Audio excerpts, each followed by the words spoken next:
I start off with a very light drawing, pencil drawing, and then using a rigger brush and Indian red, and of course turpentine as a medium, I proceed to reinforce my drawing using this rigger brush. Indian red is a very strong color and will hold as you're painting layer over layer, and you're always correcting, always be correcting, which is the ABC way of doing things, always be correcting.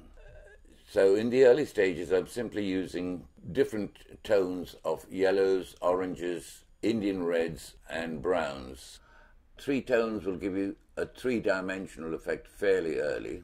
And you might notice that I do very little mixing on the palette. The mixing is done mainly on the canvas. I find that's the easiest way of progressing a painting.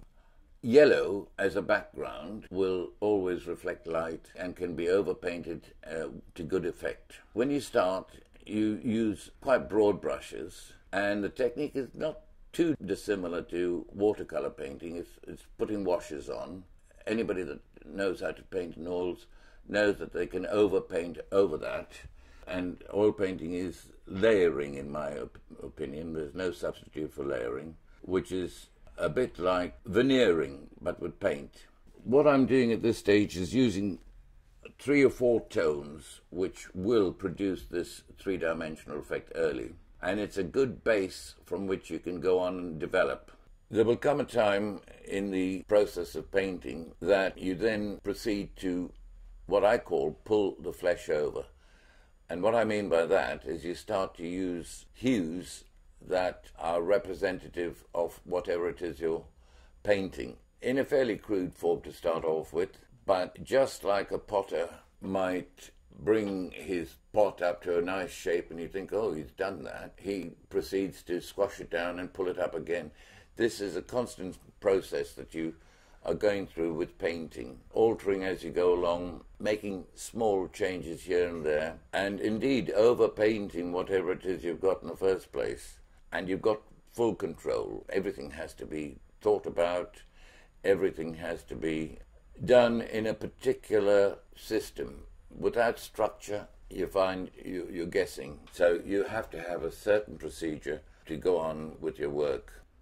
My whole basis of painting was inspired when I first, as a young chap, visited a printer's factory, and I saw this lovely 4-color printing coming off the press. And the first process is it comes off in yellows, and then they start to add the blues or the reds and so on, and that's how you get 4-color printing. It's worth visiting a printing factory if you can. But that's what I based my whole technique on. And prior to that, I was using blues and greys and things like that for underpainting to form a 3D effect. And I was never really happy with what I was doing at the time.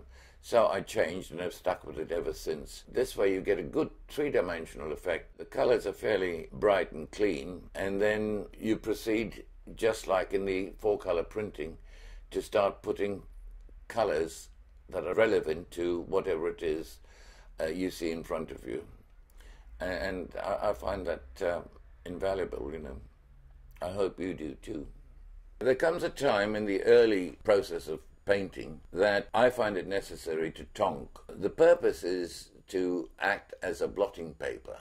So in that way, you simply take a piece of newspaper, apply it to the wet canvas that you've been working on, and with the use of a dry painter's brush, 3 or 4 inches wide, run the brush over newspaper, and that will have the effect of working as a blotting paper and removing surplus paint. Tonking is only used in the very early stages. It gives a very nice soft effect for you to go back to as and when it dries, you see.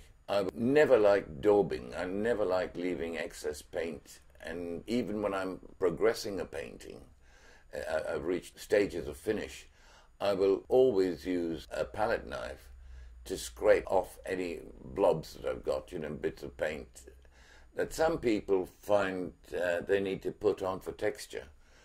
My whole idea of producing something, I actually paint in tones to produce a three-dimensional effect without leaving daubs of paint on the canvas. What that does, in fact, is it tends to snooker you. And what I mean by that is if you've got a blob of paint and it's dried hard and you need to rework that area, what do? You can't produce an accurate stroke that I always like to apply. So when I find such a thing, and it does happen, simply use a palette knife to scrape off the blobs of paint that are serving no purpose, really.